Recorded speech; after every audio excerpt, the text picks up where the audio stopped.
ವೇದಿಕೆಯಲ್ಲಿರ್ತಕ್ಕಂಥ ಸೋಮೇಶ್ವರ ಭಾರತೀಯ ಪ್ರೌಢಶಾಲೆಯ ಮುಖ್ಯೋಪಾಧ್ಯಾಯರಾದಂಥ ಸುದರ್ಶನ್ ಸರ್ ಅವರೇ, ನಮ್ಮ ಸಂಸ್ಥೆಯ ಜಂಟಿ ಕಾರ್ಯದರ್ಶಿಗಳಂಥ ವರದರಾಜ್ ಪೈರವರೇ, ಅಧ್ಯಾಪಕ ವರ್ಗದವರೇ ಮತ್ತು ವಿದ್ಯಾರ್ಥಿನಿಯರೇ, ಈಗ ಭಾಳಷ್ಟು ಎಲ್ಲರಿಗೂ ಎಲ್ಲರಿಗೂ ಒಂದಲ್ಲ ಒಂದು ಪ್ರೈಸ್ ತಗೊಂಡಿದ್ದೀರ.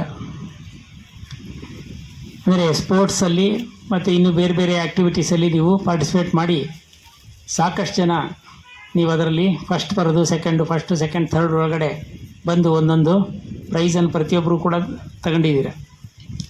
ಇದೇ ನಿಟ್ಟಿನಲ್ಲಿ ನೀವು ಮುಂದುವರಿತಾ ಎಜುಕೇಷನ್ನಲ್ಲೂ ಕೂಡ ಮತ್ತು ನಿಮಗೆ ಈಗ ಸ್ಪೋರ್ಟ್ಸ್ಗೆ ಓದಿದರೆ ಸಾಕಲ್ವ, ಕೆಲಸಕ್ಕೆ ಸೇರೋದಕ್ಕೆ ಓದು ಅಷ್ಟೇ ಬೇಕಾಗಿರೋದು, ಆಟ ಯಾಕೆ ಬೇಕು ಅಂತಂದ್ಬಿಟ್ರೆ ನೀವು ಅಂದ್ಕೊಳೋ ಹಂಗಿಲ್ಲ. ಯಾಕೆ ಅಂತಂದರೆ ನಿಮ್ಮ ಶರೀರ ಚೆನ್ನಾಗಿದ್ದರೆ ಮಾತ್ರ ನೀವು ಏನಾರ ಕೆಲಸ ಮಾಡ್ಬೋದು. ಅದನ್ನು ಈ ಚಿಕ್ಕ ವಯಸ್ಸಲ್ಲಿ ನೀವು ಆಟ ಆಡಿದರೆ ಮಾತ್ರ ಮುಂದೆ ಯಾವಾಗಲೂ ಆಟ ಆಡೋಕ್ಕಾಗೋದಿಲ್ಲ. ಇವಾಗ ಈ ವಯಸ್ಸಿನಲ್ಲಿ ನೀವು ಸುಮಾರು 20-22ನೇ ವಯಸ್ಸಿನವರೆಗೂ ಕೂಡ ಸ್ಪೋರ್ಟ್ಸಲ್ಲಿ ನಿಮ್ಮನ್ನು ತೊಡಗಿಸ್ಕೊಂಡಿದ್ರೆ ಖಂಡಿತವಾಗೂ ಕೂಡ ನೀವು ಭಾಳ ವರ್ಷಗಳ ಕಾಲ ಬದುಕ್ತೀರಾ ಮತ್ತು ನಿಮ್ಮ ಆರೋಗ್ಯ ಚೆನ್ನಾಗಿರುತ್ತೆ. ಮುಂದೆ ನಿಮಗೆ ಶುಗರು, BP ಇಂಥ ಯಾವ ಕಾಯಿಲೆಗಳು ಬರಲ್ಲ. ಇತ್ತೀಚೆಗೆ ಹುಡುಗರು ಆಟ ಆಡದೇ ಇರೋದ್ರಿಂದ 25 ವರ್ಷಕ್ಕೇ ಶುಗರು, BP ಬರ್ತಾಯಿದೆ ಹುಡುಗರಿಗೆ. ಮತ್ತು ಶರೀರ ಸಿಕ್ಕಾಪಟ್ಟೆ ದಪ್ಪ ಆಗ್ತಕ್ಕಂಥದ್ದು, ಮತ್ತು ಆಮೇಲಿಂದ ಅವ್ರ ಕೈಲಿ ಏನೂ ಕೆಲಸ ಮಾಡೋಕ್ಕಾಗಲ್ಲ. ಮತ್ತು ನೀವು ಮುಂದೆ ಓದಿದರೂ ಕೂಡ ನಿಮ್ಮ ಕೈಲಿ ಕೆಲಸ ಮಾಡೋಕ್ಕೆ ಆಗದಂಥ ಪರಿಸ್ಥಿತಿ ಬರುತ್ತೆ. ಅದಕ್ಕೇ ಶರೀರ ಮಾಧ್ಯಮ ಖಲು ಧರ್ಮ ಸಾಧನಂ ಅಂತ ಒಂದು ಮಾತಿದೆ ಸಂಸ್ಕೃತದಲ್ಲಿ. ಅಂದರೆ ಶರೀರ ಅನ್ನೋದಿದೆಯಲ್ಲ, ಅದು ಎಲ್ಲ ನೀವು ಏನು ಕೆಲಸ ಮಾಡಬೇಕು ಅಂದ್ರೂ ಅದು ಬೇಕೇ ಬೇಕು, ಶರೀರ ಚೆನ್ನಾಗಿರಬೇಕು ಅಂತ. ಅದರಿಂದ ನೀವು ಮುಂದೆ ಏನೇ ಕೆಲಸ ಮಾಡಬೇಕಾದ್ರೂ ನಿಮ್ಮ ಶರೀರ ಚೆನ್ನಾಗಿರಬೇಕು ಅಂದರೆ ನಿಮಗೆ ಸ್ಪೋರ್ಟ್ಸ್ ಬೇಕು. ಆ ಸ್ಪೋರ್ಟ್ಸನ್ನು ಈಗ ಇನ್ನು 8th-ಅಲ್ಲಿರೋರು, 9th-ಅಲ್ಲಿರೋರು, 10th-ಅಲ್ಲಿರೋರು ಇನ್ನೂ ಕೂಡ ನೀವು ಇನ್ನೂ ಕೆಲವು ವರ್ಷಗಳು ಮುಂದುವರಿಸ್ಕೊಂಡು ಹೋದರೆ ಖಂಡಿತವಾಗೂ ಕೂಡ ನಿಮ್ಮ ಆರೋಗ್ಯ ಚೆನ್ನಾಗಿರುತ್ತೆ, ಮುಂದೆ ಕಾಯಿಲೆಗಳು ಬರಲ್ಲ, ಮತ್ತು ನೀವು ಏನು ಬೇಕಾದ್ರೂ ಸಾಧನೆ ಮಾಡ್ಬೋದು, ಮತ್ತು ನೀವು ಭಾಳ ವರ್ಷಗಳ ಕಾಲ ಬದುಕ್ಬೋದು.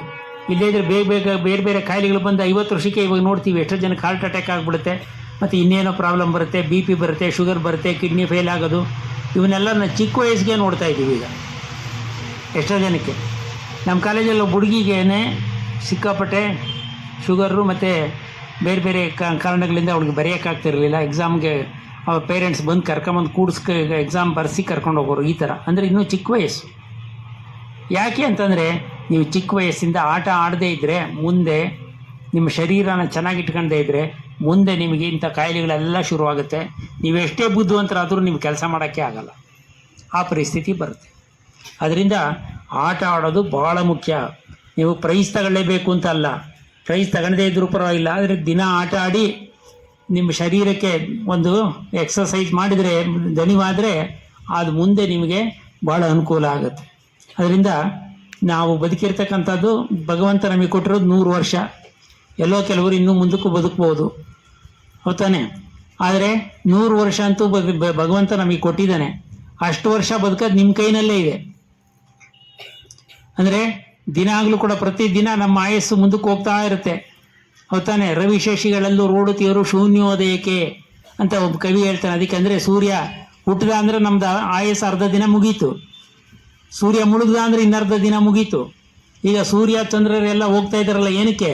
ನಮ್ಮನ್ನು ಒಂದಿನ 0 ಮಾಡ್ತಾರೆ, ನಾವು ಇಲ್ದಂಗೆ ಆಗ್ತೀವಿ, ನಮ್ಮನ್ನು 0 ಮಾಡೋಕ್ಕೆ ಅವ್ರು ಓಡ್ತಾ ಇರೋದು ಅಂತೇಳಿ ಒಬ್ಬ ಕವಿ ಹೇಳ್ತಾನೆ. ಅಂದರೆ ಜೀವನದಲ್ಲಿ ಸಮಯ ಅನ್ನೋಂಥದ್ದು ಅಷ್ಟು ಮುಖ್ಯ ಇರುತ್ತೆ.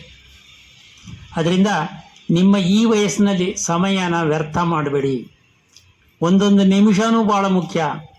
ಆಮೇಲಿಂದ ವಯಸ್ಸಾದಮೇಲೆ ನಾನು ಪ್ರಯತ್ನ ಮಾಡಿದರೆ ಏನು ಬೇಕಾದ್ರೂ ಮಾಡ್ಬೋದಾಗಿತ್ತು, ಅವಕಾಶ ಇತ್ತು, ಇಂಥ ಒಳ್ಳೆಯ ಸಂಸ್ಥೆಗೆ ನಮ್ಮನ್ನು ಸೇರಿಸಿದ್ರು, ನಾನು ಓದಿದರೆ ಎಷ್ಟು ಬೇಕಾದ್ರೂ ಕೂಡ ಮಾರ್ಕ್ಸ್ ತೆಗಿಬೋದಾಗಿತ್ತು, ನಾಳೆ ಡಾಕ್ಟರ್ ಆಗ್ಬೋದಾಗಿತ್ತು, ಇಂಜಿನಿಯರ್ ಆಗ್ಬೋದಾಗಿತ್ತು ಅಂತ ಆಮೇಲೆ ಅಂದ್ಕೊಂಡ್ರೆ ಏನು ಪ್ರಯೋಜನ?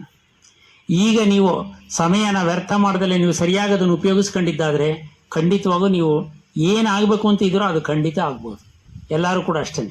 ನಿಮಗೆ ಏನು ಅಂದ್ಕೊಂಡಿದ್ದೀರಾ, ನಾನು ಡಾಕ್ಟರ್ ಆಗಬೇಕಾ, ಮೆಡಿಕಲ್ ಓದಬೇಕಾ, ಅಥವಾ ಇಂಜಿನಿಯರಿಂಗ್ ಓದಬೇಕಾ, ಅಥವಾ ಇನ್ನೇನಾದರೂ ಒಳ್ಳೆ ಮಾಸ್ಟರ್ ಡಿಗ್ರಿ ಮಾಡಿ ಟೀಚರ್ ಆಗಬೇಕಾ, ನಿಮ್ಗೆ ಯಾವುದು ಇಷ್ಟ? ಟೀಚರ್ ಆಗಬೇಕು ಅಂತ ಯಾರೂ ಇಷ್ಟಪಡಲ್ಲ ಅಂತ ಕಾಣುತ್ತೆ. ಯಾರನ್ನ ಟೀಚರ್ ಆಗಬೇಕು ಅಂತ ಇದ್ದೀರಾ? ಎಷ್ಟು ಜನ ಇದ್ದೀರಾ? ಹುಡುಗರು, ಹುಡುಗಿಯರು ಎಷ್ಟು ಜನ ಟೀಚರ್ ಆಗಬೇಕು ಅಂತ ಇದ್ದೀರಾ ಮುಂದೆ? ಯಾರೋ ಒಬ್ಳು ಕೈ ಎತ್ತಿದ್ಲಪ್ಪ. ಹಾಂ, ವೆರಿ ಗುಡ್. ಆಯಿತು. ಅದರಿಂದ ನೀವು ಏನು ಬೇಕಾದ್ರೂ ಆಗ್ಬೋದು. ನಿಮ್ಮ ಇಷ್ಟದ ಪ್ರಕಾರ ನೀವು ಏನು ಆಗಬೇಕು ಅಂತ ಇದ್ದೀರೋ ಅದಾಗಬೇಕು ಅಂದರೆ ಈಗ ಸಮಯನ ವ್ಯರ್ಥ ಮಾಡಬಾರ್ದು. ಗೊತ್ತಾಯ್ತಾ? ಪ್ರತಿದಿನ ಬೆಳಗಿಂದ ಸಾಯಂಕಾಲ ಮಲ್ಕೋಬೇಕಾದ್ರೆ ಯೋಚನೆ ಮಾಡಿ, ನಿಮ್ಮ ಗುರಿ ಏನು? ಡಾಕ್ಟ್ರ್ ಆಗಬೇಕಾ? ಡಾಕ್ಟ್ರ್ ಆಗೋದಕ್ಕೆ ನಾನು ಇವತ್ತು ಏನು ಕೆಲಸ ಮಾಡಿದೆ, ಹಾಗೂ ಆ ದಿಕ್ಕಿನಲ್ಲಿ ನಾನು ಏನು ಪ್ರಯತ್ನ ಮಾಡಿದ್ದೀನಿ ಅದನ್ನು ಸ್ವಲ್ಪ ಯೋಚನೆ ಮಾಡಿ. ಪ್ರತಿದಿನ ಯೋಚನೆ ಮಾಡಿ. ಆ ಗುರಿಯ ಕಡೆಗೆ ನೀವು ನಿರಂತರವಾಗಿ ಪ್ರಯತ್ನ ಪಟ್ಟಿದ್ದಾದರೆ ಖಂಡಿತ ಗುರಿ ತಲುಪ್ತೀರ.